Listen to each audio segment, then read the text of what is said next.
alguma... Tá gravando, né? Tá. Progress. Como uma manifestação artística pode tocar as pessoas, a gente vir com formato fechado para discutir isso. Então, a gente pode ter vários caminhos aqui, mas acho que antes de eu começar a falar, acho que eu vou fazer o contrário. Eu acabei de falar durante 55 minutos, ouvir um pouco de vocês, assim, como bateu, que história, como essa história chega até vocês, né? Então, eu vou deixar um pouco o microfone aberto aí. Depois a gente... Aí, quando vocês forem falar, vocês também se apresentem, quem são, né? O que fazem. Tá? Por que escolheram assistir espetáculo?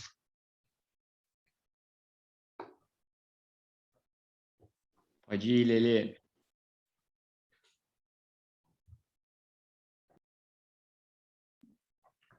Tá sem microfone. Oi, pronto. Desculpa, gente, primeiramente pela ruída, que eu tô voltando para casa agora do trabalho. Prazer, boa noite a todos. Meu nome é Helenita, eu faço parte do time Hub Primavera.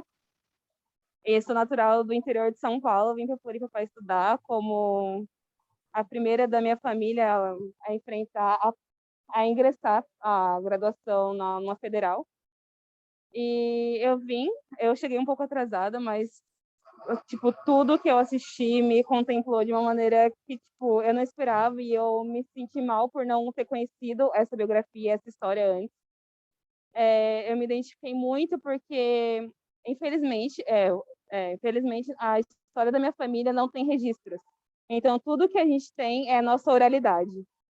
E eu me identifiquei porque eu fui criada por meu pai, homem negro mais velho, 50 anos mais velho que eu, me criou sozinho, e o que ele tem de memória é o que foi passado para ele. E ele conta que a minha tataravó era uma escravizada e teve um relacionamento, dizem relacionamento, mas eu sinto que não foi tão consensual, e gerou meus próximos antepassados. E isso tudo reflete em mim, porque quando chegou no momento de herança e não sei o quê, o filho dela se recusou a aceitar que aquilo estava vindo de um senhor de engenho. E isso foi se levando para minha família, isso faz parte da nossa história, e a gente não tem relatos, a gente não tem memórias, apenas recordações que vão se passando e etc. E isso toca muito em mim. Tipo, ver que eu estudo ou a história do movimento negro, como foi o processo de escravização no Brasil. Foram quase 5 milhões de escravizados, e a gente tem um relato. E o quão isso dói, e o quão isso machuca de saber que os meus antepassados não têm memórias por causa de todo o processo que esse sistema faz com a gente ainda, se faz, etc. Muito obrigada pela arte de vocês, muito obrigada por isso, de verdade. Eu estou muito feliz de ter conhecido o trabalho de vocês e de poder estar aqui nesse momento. Eu não vou conseguir contribuir muito, porque eu estou no processo de voltar para casa, então eu vou estar mais ouvindo. Por isso eu queria falar primeiro, mas realmente muito, muito obrigada por compartilhar a história de nossos antepassados.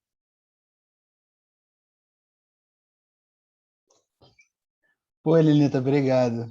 Obrigado. As suas palavras, assim, eu destaquei algumas coisas. A primeira questão é que você falou assim, desculpa, eu não conhecia essa história. Essa história, de fato, não é conhecida. A gente, né, Aramis, a gente tem conversado com alguns historiadores e eles se surpreendem de não saberem. E isso é um pouco do processo, e não é um processo sem querer que acontece, não. Isso é um processo voluntário, proposital, da gente não saber essa história. Não, existe um motivo pelo qual a gente não sabe essa história. Então, o estar fazendo esse espetáculo, né? O próprio Baquaco ter rompido essa estrutura da escravidão e ter conseguido escrever sua história, ter assinado o seu nome, é para que a gente hoje, em 2021, estivesse aqui contando essa história dele. Então, a gente traz esse legado do Baquaco para que a gente pudesse hoje contar. E obrigado por você dividir a sua história. É interessante que você eu até fazer uma provocação aqui, mas na sua fala, você consegue ainda trazer um pouco de ancestralidade da sua família, né? Você chega na sua bisavó, não sei o quê. Mas muitos negros não têm essa criação da árvore genealógica. Nós não temos o nosso passado construído, né? Então, O provavelmente você máximo, chega... o Diga, máximo que diga. meu pai e meus tios conseguem lembrar, meu pai ele tem 73 anos, é até a bisavó dele. A partir disso, antes disso, a gente não tem recordações, nome, etc. E ele consegue falar, lembrar por uma questão da oralidade, mas registro material, documental, provavelmente ele nem tenha, né? Eu cheguei assim meio pegando o bonde andando, né? Mas eu fiquei muito feliz de ver todos vocês aqui, curiosos, emocionados. Obrigado por compartilhar tua emoção com a gente, Helenita. Você contribui muito dizendo do jeito que chega para você, você contribui muito acho que com essa conversa de agora, porque é sobre isso, né? Como esses cacos, esses fiapos de memória, a gente dá forma para eles. Então, às vezes são memórias, lembranças, narrativas assim, fugidias que a gente tem, mas que é isso que vai nos constituindo, né? E é claro que também tem a nossa invenção em cima da nossa própria história, né? A nossa fantasia também nos constitui, né? Então, fico muito feliz de te ouvir e de ver todos vocês aqui curiosos. Eu fico imaginando, e a gente quando ficou pensando nessa história, assim, do jeito de contar, eu estou vendo que aqui tem 13 participantes, né? Mas a gente ficou imaginando que essa história poderia ser contada numa pequena sala para 13 pessoas como vocês aqui agora. Então, a qualidade de atenção de vocês nesse lugar e nessa intimidade também, que permite até a pessoa se colocar de uma forma assim, tão, né, falando a sua história, é uma coisa muito desejável para a gente. Então, enfim, eu queria, antes de mais nada, fazer essa fala de agradecimento pela vontade de troca, que isso não é pouca coisa hoje em dia, né? E, e também deixar reforçar esse microfone aberto para, se mais alguém quiser dizer coisas assim de como chegou, e a gente vai devolvendo a bola também de como chegam os feedbacks de vocês e de certas intenções, certos desejos artísticos que a gente colocou ali. Eu queria agradecer, né, vocês por ter feito esse trabalho e ter tá compartilhando essa reflexão assim com a gente, essa história. Parabéns pela produção, acho que me tocou muito, até comentei ali no WhatsApp que é uma cena assim que eu me emocionei bastante, né, de chorar mesmo. E aí um colega comentou que é emocionante tanto quanto a história que não é contada, né? Então, assim, eu fico me questionando qual é o meu papel para ajudar a ecoar essas histórias, né? Tipo, como é que eu, como mãe, educadora, privilegiada, assim, de ter uma universidade, né? Enfim, como é que eu também posso ajudar a contar essa história que não foi contada, né? Qual que é o meu papel nisso? E eu me questiono bastante, assim, de querer ajudar a ampliar isso, né? Ajudar a ampliar a voz sem tirar o protagonismo e a voz de quem tem que ter a voz, né? Nessa história, assim. Então, eu me emocionei muito, queria parabenizar e queria trazer esse ponto de reflexão que eu tenho, assim, no meu pessoal, sabe? Então, queria ouvi-los sobre isso, assim.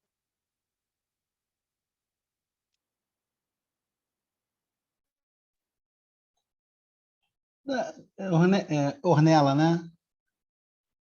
Isso, Ornella. Prazer. Ornella, eu acho que a gente tem uma função, o humano, né? O homem tem essa função de trazer essa história, de a gente reverberar as histórias do Bacuaco e de todas as outras figuras históricas que também vão passando pela gente e a gente não sabe, né?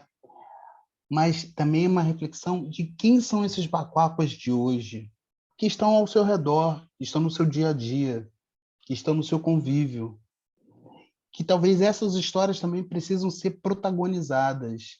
Eu acho que tem duas vias, né?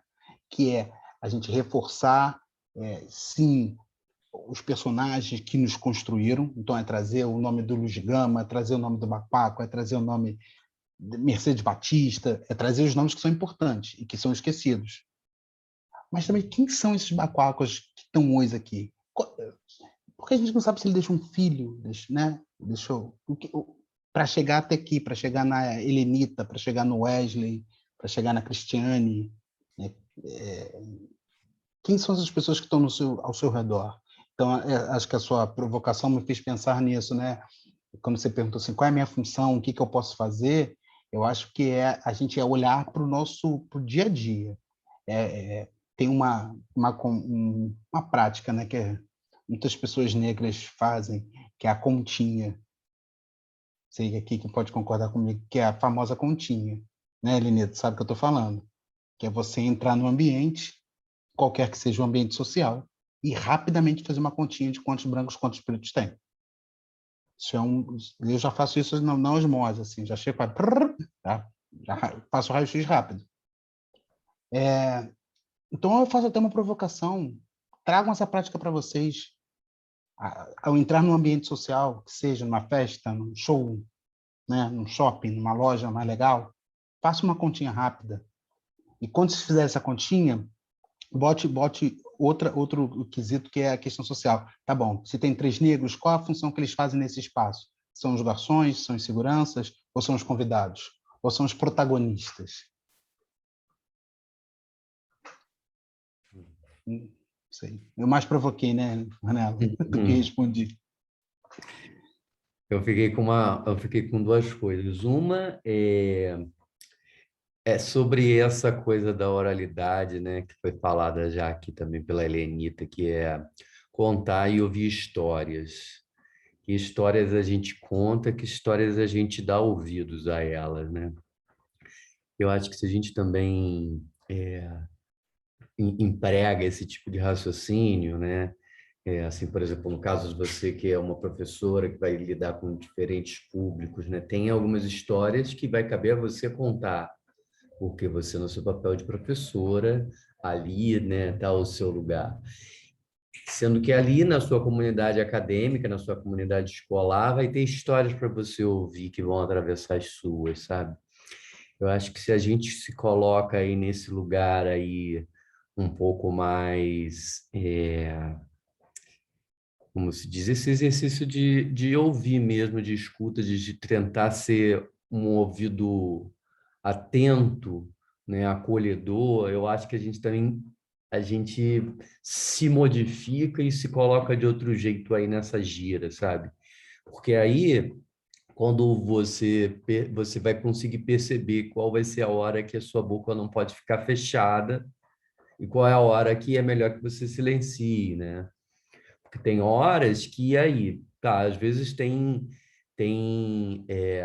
uma roda, tem muita gente, mas as bocas estão fechadas, né? O que você pode fazer quando você abre a sua, que então cria espaço para que as outras bocas que você deseja ouvir e acha que merecem, que precisam ser ouvidas, precisam ser encorajadas a dizer, aí então que elas digam, né? Então, eu tento fazer um pouco esse exercício, e aí eu digo isso já com uma pessoa parda, né, mais clara, né, nesse colorismo aí brasileiro, meu atravessamento é mais com os povos indígenas, assim, é mais clara a minha ancestralidade do que com o povo negro,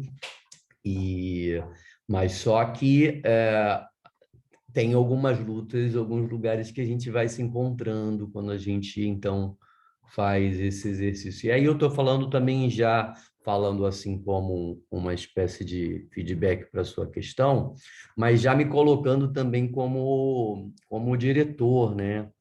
Que meu exercício antes de mais nada, de algum jeito, ser um espectador dessa história, né? Ser um espectador, assim, ouvir e ainda construir espaços para que, às vezes, o Wesley ou outras pessoas da nossa gira aí de construção, né, da nossa equipe, falassem, Então, de algum jeito, o meu papel era muito de ser um ouvido profissional, né? Um ouvidor, um escutador ali que vai recebendo, vai recebendo. Então, às vezes, quando cabia a mim falar, às vezes, então, era simplesmente acolher falas e propostas que já estavam ali sendo, como se diz ali, gestadas ali, chocadas, assim. Então, tinha um pouco isso, sabe? Então, eu falo isso para ti, mas já de algum jeito dando uma pala aí do processo criativo, né? Obrigada. Mais alguém? Uma coisa. Ah, pode falar, Cris. Vocês me ouvem? Sim, tá. O fone às vezes dá um problema. Gente, para mim foi algo mágico, mexeu de várias maneiras que eu não consigo nem contextualizar para vocês. É a história que eu não aprendi na escola. É a história que até hoje eu não tinha ouvido por esse lado, sabe? A dinâmica, tudo, fundo musical, tudo mexeu muito, assim. E é incrível como falta informação, né? E eu me vi nele, eu me vi uma mistura muito grande, assim, a cada pedacinho eu me via muito nele. E isso que a primeira pessoa falou, né? Da gente não ter uma referência, não saber de onde eu vim, quais foram as histórias, machuca bastante, né? E é algo que, assim, só me deu mais sede, assim, de aprender mais, de mergulhar mais e perguntar, Wesley, pelo amor de Deus, onde que eu encontro mais dessa fonte? Quero beber mais aí. Vocês estão de parabéns pelo trabalho. Excelente, assim. Acho que foi de tudo, me tocou realmente profundamente. Foi, não sei nem descrever para vocês, assim, mas gratidão.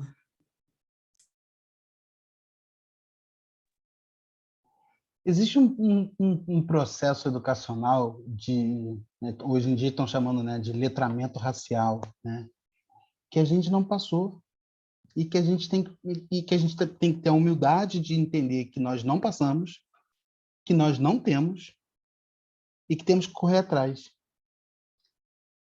E temos que correr atrás ativamente. E assim, é uma ode que eu faço a todos. Não está no papel da pessoa negra ser esse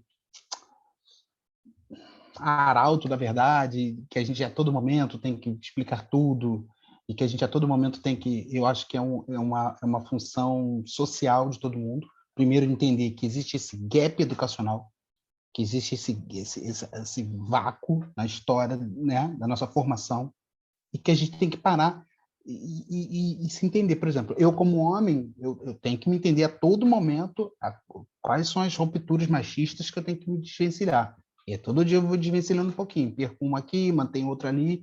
E é um letramento feminista que eu tenho que fazer. Eu sou agora pai de uma menina, então eu tenho que fazer isso todo dia. Não me livrei de todos, me livrei da maioria, mas tem aí, né? Tem o machismo da minha mãe que eu trago comigo, o machismo do meu pai que eu trago comigo, o machismo dos meus amigos que ainda de vez em quando reverbera, a gente tem que ficar ali, né? E aí é a mesma coisa a gente traz para essa questão do letramento racial. Então a gente correr atrás de literatura, aqui é atrás da possibilidade de um espetáculo, atrás de troca, atrás de escuta. Tem uma coisa que eu gosto muito de falar, aí eu até falar em cima da fala da Ornella, que essa questão do lugar de fala é um lugar de escuta, mas necessariamente do que um lugar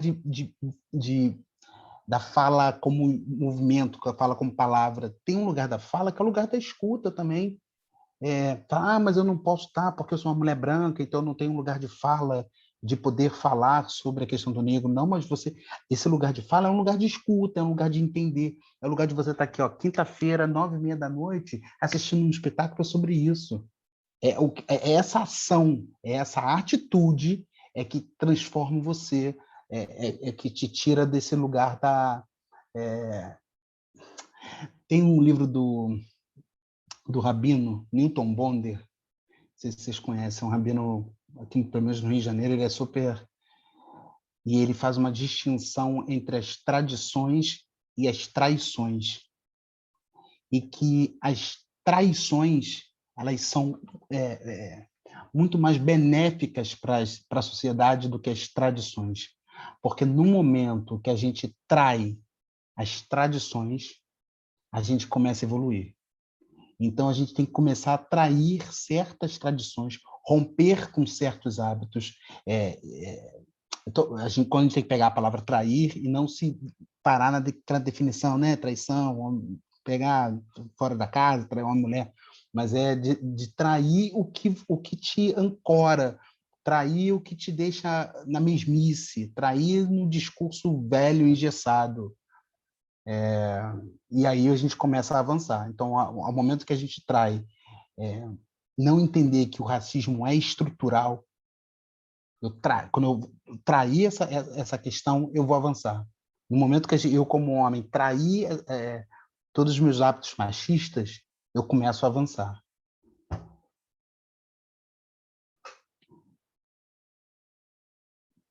Mais alguém? Eu quero comentar um pouquinho da minha Mariana? experiência. Eu estou bem emocionada aqui, porque, na verdade, vocês trouxeram uma ótica que eu nunca tinha parado para refletir, assim. Contar um pouquinho da minha história, até o que a Helenita falou ali, me trouxe na mente. Sempre que tinha aquele trabalhinho da escola de fazer a árvore genealógica, chegava num ponto da minha família que não se tem explicações. Mas, ao mesmo tempo, em algum momento da minha infância, eu ouvi que teve uma parte da família que foi escrava e que veio da África e que depois estava lá em Salvador, depois foi para o Rio Grande do Sul. E agora que eu fiz as conexões, que eu não conseguia fazer a árvore genealógica, provavelmente por causa desse ponto, né? Desses esquecimentos, desse ponto todo.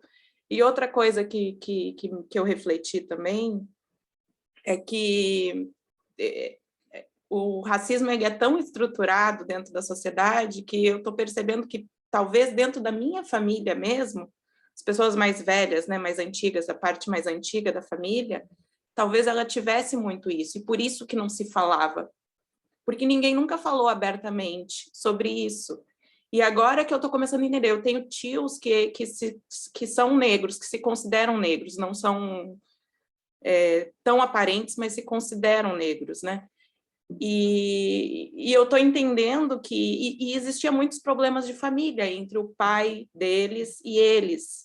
E eu estou entendendo que é tão estruturado o racismo que provavelmente esse ponto que fez essas divisões dentro da família, né? Que eu estou imaginando aqui, lembrando das minhas histórias da minha infância, que o meu avô ele era racista, apesar de ter uma ascendência, né, negra. Então eu estou fazendo as conexões e estou entendendo que ele próprio era racista, né? Então me tocou muito por conta disso, né? Que eu entendi um pouco. Eu sempre busco explicações das minhas coisas e hoje eu tive a oportunidade de refletir um pouco melhor. Agradeço muito a vocês. Muito bom. Tem no Bacoa aconteceu isso também.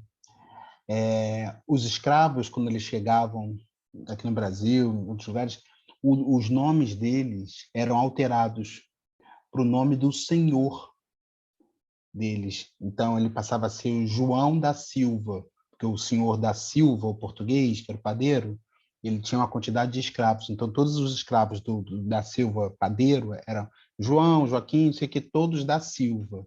Ou então com o nome do trabalho que ele exercia, ou então com o sobrenome do local que ele morava. Então, a primeira questão que eles faziam é perder a identidade. O cara já foi sequestrado do país dele. E eu tenho uma coisa que eu ficava conversando com a Aramis, a gente fala da escravidão, a gente fala do cara que é sequestrado e que é trazido, né? E a gente esquece também de falar dessa família que fica, dessa mãe que perde o filho, desse pai que vê o filho ir embora. E essa família a gente quase não fala, né? Esse cara, a única coisa que lhe resta é a língua e a sua identidade. Lhe tiram a identidade. Lhe resta a língua. E aí o que eles fazem? Misturam os povos, né? A gente tem que entender que a África, no momento da colonização, não era essa África que está configurada hoje. A gente fala isso no começo do espetáculo. Era uma África formada por várias comunidades, tribos, podemos, né? E cada uma tinha sua língua. Existem milhões de dialetos na África. Então, eles eram misturados. Então, a única coisa também que ele tinha de pertencimento, de comunicação, de troca, de resgate, ele tinha perdido ali. E aí eles vão lá e tem que aprender a língua local, aprende português. O próprio Baquaco aprendeu um pouco português, foi para os Estados Unidos, aprendeu inglês. Ele vai a todo momento... O que vão fazendo? Vão tirando o que lhe resta de vínculo com a sua terra, com a sua... né? Isso é uma forma de você aprisionar mais a pessoa, submeter ela às condições, e aí a gente fica pensando, né? E é um discurso que sempre recorrente, né? Esse povo... Mas os escravos eram povos que eram facilmente dominados. Eles, né? Por que eles não reagiam? Por que eles, né, deixavam ser escravizados? A gente tem que entender quais eram as circunstâncias que esse cara estava submetido. Ele estava sozinho. Ele não tinha troca, ele não tinha fala, ele não tinha um parente, ele não tinha um amigo.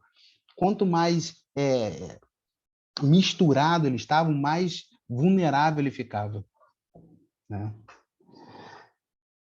Um pouco disso, assim, o que me veio da sua fala, da sua família, né? E Mariana, existe um laboratório, e ele hoje atende nacionalmente, vou fazer comercial aqui, os caras me dão R$1, ó, chamado Genera Lab, e que eles fazem um raio-x, né, da sua genética, e consegue dizer exatamente qual é a sua origem, né?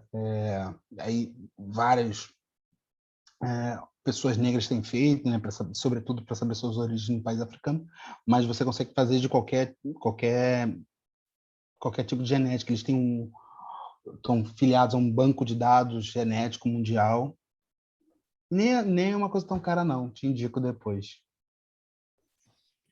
Eu acho que queria pegar um fio aqui que o Wesley levantou, né?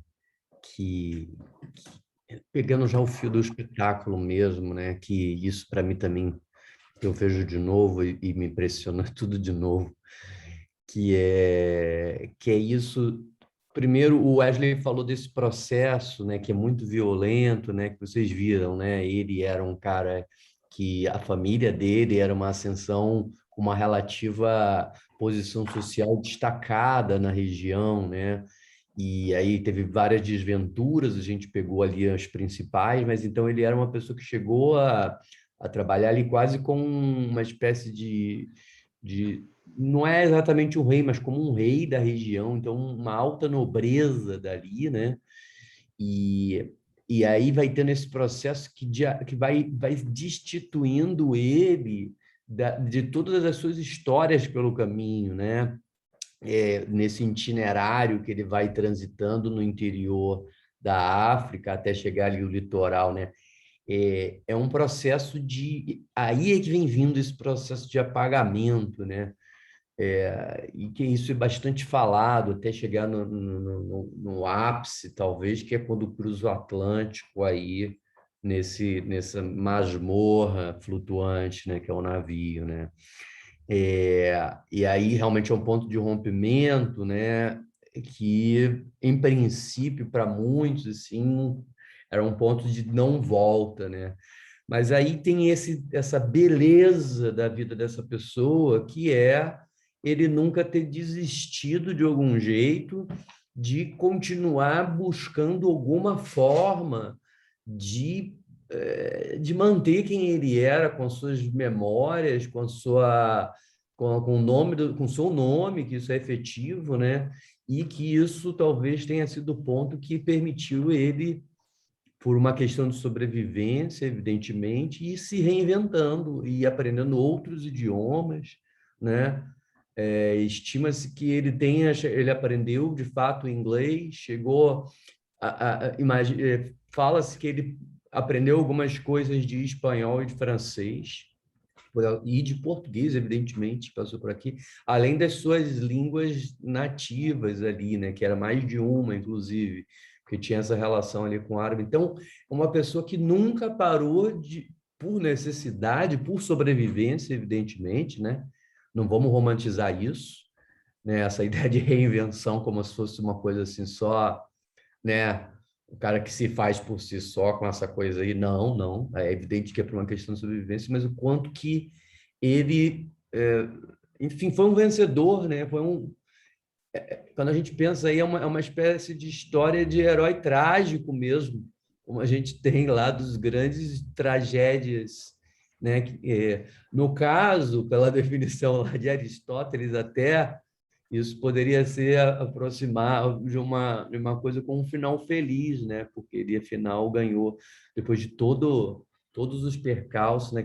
O Aristóteles dizia que, quase que uma definição da tragédia e da comédia, né? Que a tragédia começa de uma situação boa e termina no máximo na desgraça, né? E ele passa pelos dois, né? Ele começa numa situação boa, vai pelo ápice da desgraça e depois volta. Então é um arco dramático, dramatúrgico, eu acho assim muito surpreendente. Assim, no meio do negócio a gente percebeu que a gente está falando de não para, como se diz, a gente adotar ele como um herói nessa perspectiva de um herói da nossa cultura, não, mas nesse lugar da dramaturgia, né? Que eu estou dizendo, ele tem esse desenho de herói mesmo, sabe? De reinvenção, de reinvenção de si, de superação Ele tem até o ato falho do herói, né? Na questão da bebida, né? Que é quando ele bebe, né? Porque ele era muçulmano, então a questão da bebida é muito crucial para eles, né? Eles não podiam beber, então ele falha 2 vezes nessa questão, né? Falha, né? Então, que ele está usando falha porque em algum momento a gente chegou a falar de falha trágica, né? Pensando lá nos gregos, né? Que é aquele momento que depois que faz, aí comete aquela coisa, não tem como voltar atrás, né? Então é nesse lugar de falha que acho que o L está recuperando aí. Mas exato. falem aí vocês. Eu queria fazer uma saudação, que é, claro, a narrativa, o resgate histórico, toda a informação, a mensagem, a relevância da mensagem, isso é indiscutível, a gente conversou bastante sobre isso. Eu queria saudar também a qualidade estética. Eu nasci em Porto Alegre e em Porto Alegre a gente tem possibilidade de ir a teatro e conviver com a cena do teatro. Faz 15 anos que eu moro em Floripa e aqui tem bem menos, assim, produções artísticas, culturais e teatrais. Então, eu vou menos ao teatro. Então, já faz tanto tempo que eu estou aqui que nesses 15 anos não fui uma vez por ano ao teatro, por exemplo, sabe? Então, vocês me levaram para dentro do teatro pela internet e eu acho que isso é extremamente admirável e precisa também ser valorizado, né? Acho que a qualidade dessa produção e a qualidade que essa informação chega a mais público, assim, cara, isso precisa ser saudado, precisa ser celebrado, precisa ser dito, também valorizado. Assim, o que vocês fizeram, queridos irmãos, parceiros, é transcendental, assim, que essa produção, que essa expressão, ela perpetue, diferente do que não foi dito, que essa expressão perpetue. Eu senti o cheiro do teatro aqui na minha casa. Eu não sei como é que vocês fizeram isso, não entendo, né? Mas é teatro. É teatro. Então, agradeço demais a possibilidade de ter ido ao teatro. Ir ao teatro é muito importante para mim. E eu sou muito grato por isso. Pô, Márcio, muito obrigado. E você acha que está tocando num ponto que para a gente sempre ficou num lugar, né, Aramis, de uma interrogação muito grande, porque ele nasce audiovisual, virtual, né, por causa da pandemia. Senão ele seria um espetáculo presencial. E aí teve um momento de escolha que a gente sabia, dois pontos para a gente, que foi muito importante. Um que a gente fala assim, não queremos fazer teatro filmado. O que eu estou chamando de teatro filmado? Fazer, né, montar uma peça, pegar uma câmera, botar e filmar a peça. Então isso era uma coisa que nós já tínhamos como um alinhamento. E uma outra segunda questão, eu sou professor também, o Aramis é professor, e a gente queria... um beijinho aí para a menina que chegou. A minha está dormindo ali, mas eu estou falando até abaixo, que você acorda também vira um caos aqui. Que é a questão de contar essa história, Márcio, para as pessoas não iniciadas, tanto na questão racial quanto na questão de plateia teatral. Isso foi uma opção nossa. Porque quem já tem um letramento racial, já tem, já lê, já corre atrás, já está sabendo. Quem já vai a teatro, já sabe os códigos, né? Vai entender que esse personagem faz essa curva dramática, como a Aramis falou. Tá, mas para quem a gente precisa contar essa história? A gente tem que ser pedagógico. Eu uso essa palavra com muito cuidado e também com muito orgulho, mas a gente tem que ser pedagógico, não para fazer uma aulinha, vamos estar aqui e dar uma aula sobre a história do Bacoco. Não, mas quero ser pedagógico o que essa história, além dela, o que é ela além dela? Você não pode sair do teatro da mesma forma que você entrou. A gente usava uma referência, porque lá em Benin tem um portal do esquecimento. É um símbolo, é um ponto turístico, que é um portal que fica na beira da praia, que é onde os escravos passavam antes deles embarcarem. E a gente queria, até pensou em fazer cenograficamente, essa ideia foi e voltou, mas que esse espetáculo tem que ser quase um portal do desesquecimento. É um portal ao contrário. Como é que a gente volta dele? Se as pessoas tiveram que passar por ele para esquecer, a gente quer provocar aqui que a pessoa volte para ele para desesquecer. Estou inventando para minha filha essa semana inventou dessonhar. Vou usar aqui agora, que ela está sonhando muito, ela falou que queria dessonhar. Eu vou usar aqui desesquecer, que é para a gente, de forma provocativa e pedagógica, contar essa história. Então, quando você traz a sua fala, Márcio, assim, dá uma ufa, acho que contamos, né, um pouco, né? Agora, é um ensaio e erro, né? Assim, é uma tentativa, a gente experimentou coisas, então são linguagens novas, então como é que é fazer isso com uma câmera, como é que é fazer isso com a luz, então testa, vai, certa. A gente fez algumas apostas, tem coisas que a gente apostou, vai, e aí buscamos o resultado junto com a plateia, e coisas funcionaram. Mas é uma linguagem nova para todo mundo que nesse momento pandêmico teve que construir um espetáculo usando as leis incentivas, a lei do Aldir Blanc, e que é construir essa linguagem que não tem nome, tá? É teatro, metateatro, teatro, não se tem nome. Daqui a uns anos talvez alguém estude, vai olhar para esse período da história, vai criar uma nomenclatura para o que se tem feito. Mas na verdade é um processo criativo, acho que, né? Acho que eu vou entender isso, assim, é um processo criativo usando das linguagens tanto do audiovisual quanto do teatro.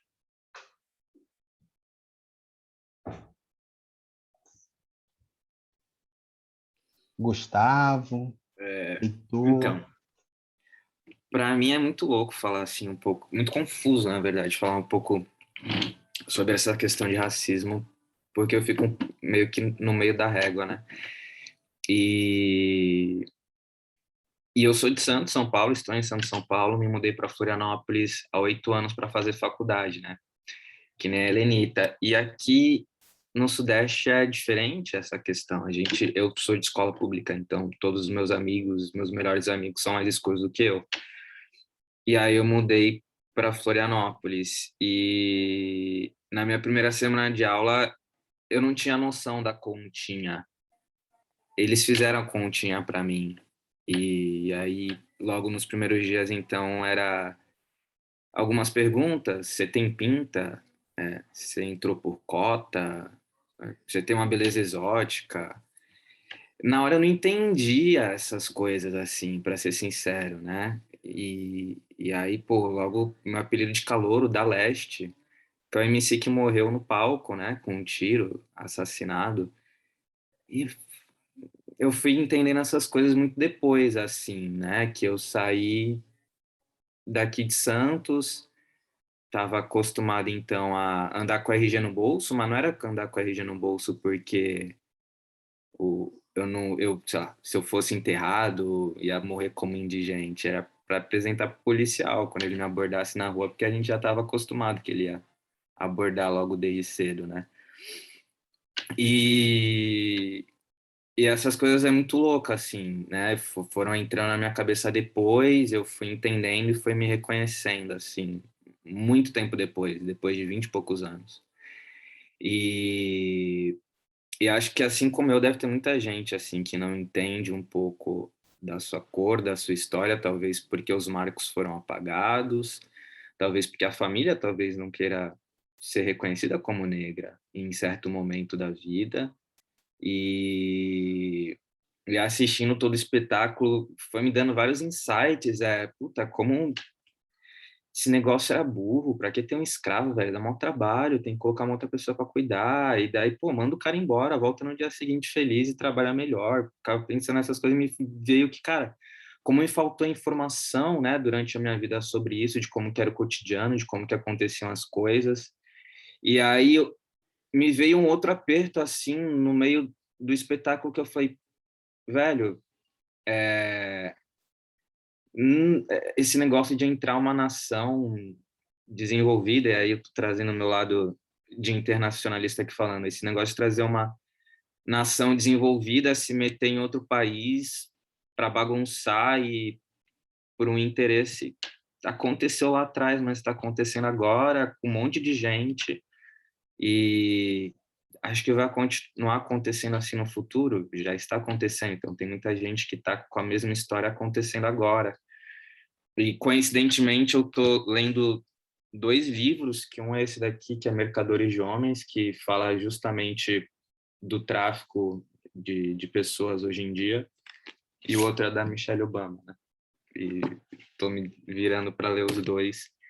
E me veio tudo isso assim na cabeça, e na verdade eu tinha a pergunta, no final eu fiquei meio com vergonha de fazer, porque eu falei, cara, deve ser uma pergunta de jornalista sem criatividade em sala de imprensa, mas tipo, como que vocês se depararam com essa história do Bacoca?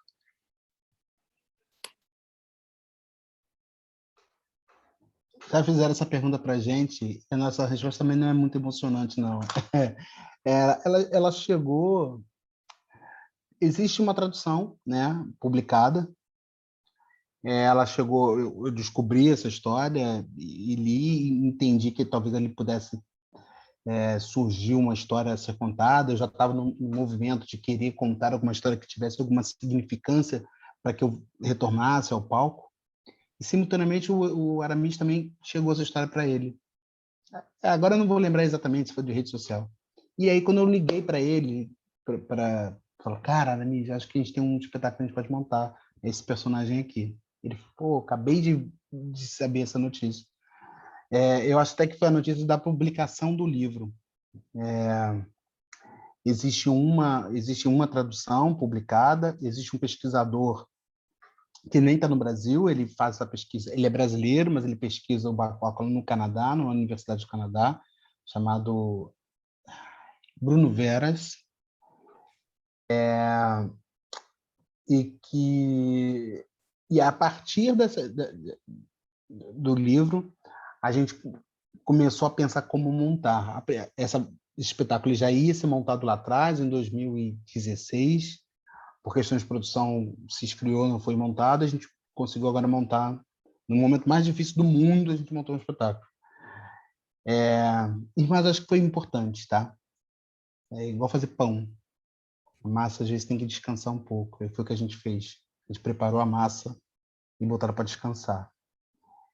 E a gente retomou. E aí, nisso, tem um nome que eu preciso falar, que é o Rogério Ataíde, que é o nosso dramaturgo, que é a pessoa que conseguiu pegar a história e pegar o contexto histórico e fazer esse casamento, né? Porque a gente fez esse trabalho que é refletir sobre a história. A gente não quis só contar a história dele, né? Chegar aqui e contar, começou assim, acabou, meio e fim. Não, tá bom. E o que é isso? Quais são as consequências disso? O que não foi dito dessa história? E eu acho também outra coisa para a gente que é importante essa pergunta que fique, sobretudo quando você pega esse livro aí ainda dos Mercadores de Homens, né? Quem são os bacuacas de 2022? Eles existem. Jogou até pro ano que vem, ó. 2021. Cara, não vai falar, Quacas do futuro que ele jogou. Mas quem são essas pessoas que estão agora sendo traficadas, sendo presas? Não sei se tem alguém mais aqui do Rio, não, né? Sendo presas inocentemente. Aqui no Rio, toda semana tem uma notícia de um rapaz negro sendo preso por identificação de foto de internet. Isso agora é uma praxe aqui no Rio de Janeiro. A polícia pega... Você não tem passagem nenhuma pela polícia, nenhuma, mas sua foto está no banco de dados da polícia. Você é o Jefferson, né? Exatamente, Elineta. Aí a sua foto está lá, as pessoas reconhecem. Essa semana o menino tinha uma foto dele com 14 anos de idade, ele aos 29 foi reconhecido e preso. O que garante que a minha foto não está lá?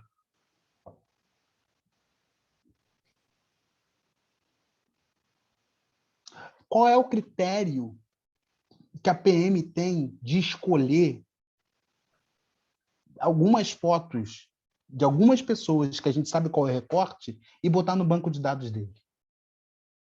Quem é esse censor? Quem faz esse filtro? Isso. Ele nunca foi fichado, que ele realmente não tem nenhum antecedente criminal, nenhuma passagem, nada. Uma mera cruzamento de programas de computador. Mas que critério é esse, né? E aí, automaticamente, o cara vai preso. E aqui também, agora, essa semana, também que teve o episódio também do comerciante que amarrou o rapaz e espancou ele, né? Então, a gente também, quando foi fazendo esse trabalho, a gente foi vendo que era uma atualidade brutal essa história, né? Uma atualidade, então não teve como a gente também, à medida que a gente foi estudando e pesquisando, a gente falou assim, poxa, não dá para contar essa história como quem contou uma história que se deu, ponto, né? Tem coisas que continuam se dando, né? E aí, então, a gente também... e aí, realmente, é fundamental a figura do Rogério, que foi citado, o Rogério Ataíde, que fez a dramaturgia, porque ele, então, conseguia uma parte desses debates que a gente foi tendo, e ele é um especialista em literatura africana, em história, ele foi conseguindo, então, também dar corpo para esses debates, que é um pouco o que a gente está fazendo aqui, e a gente foi trazendo alguns, acho que é perceptível, que eles vão virando texto mesmo, né? Porque já é esse movimento mesmo de olhar para agora, né? De olhar para agora, de olhar para essa atualidade, de olhar para esses bacuacas. Gente, a gente também tem uma questão do horário, né? Combinado com o Caio. Ariane, acho que você não está aí, vou te agradecer. Estou lendo aqui Eu tenho que inventar para saber. Nós temos um Instagram, que é @baquaqua_, e tem um link do espetáculo lá, dependendo do festival que a gente esteja participando, a gente sempre bota o link lá. Então, se vocês quiserem divulgar, neste momento também o espetáculo está à disposição, porque ele está participando de um festival virtual. Queria agradecer a todos vocês e fazer uma ode para que vocês levem a possibilidade de contar histórias, de romper essas barreiras, de serem condutores dessa, porque a palavra não é essa, tá? Mas eu acho que é dessa batalha. Acho que eu ia falar militância, mas não é militância, mas acho que essa luta que a gente tem que ter de trair essas tradições. Obrigado. Se cuidem, usem máscara, tomem vacina, e o Caio quer falar. Wesley, Aramis, obrigado por estarem aqui hoje. Obrigado por trazerem essa história para a gente. Eu estou, ao mesmo tempo, sem palavras e com muita coisa para dizer, mas acho que muita coisa já foi dita. Só quero realmente agradecer vocês demais por terem vindo para o festival, conhecido a gente, feito a gente conhecer vocês, conhecer o Baquaqua, conhecer essa história e sair daqui refletindo com tantas mensagens super poderosas e tantos questionamentos que são tão, enfim, lindos e potentes ao mesmo tempo. Acho que a potência é o que fica no final. Quero dizer que eu deixei aqui no chat o link de avaliação deste momento de hoje, que também é o link que a gente usa para contabilizar a presença de vocês. É super importante que todo mundo preencha, super rapidinho, não leva nem 2 minutos. Quero dizer também que a Hub Escola continua amanhã.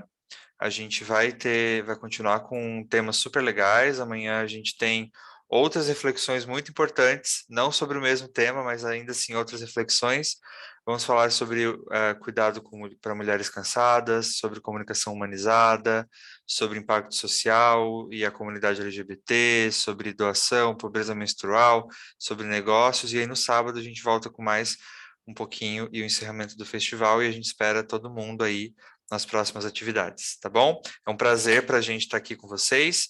E, dito isso, bora descansar. Boa noite. Tamo junto. Valeu, gente. Obrigado por Obrigada, tudo gente. aí. Boa noite. Obrigado por falas tão generosas, pela troca. Até breve. A gente se encontra aí, gente. Pessoal, gratidão.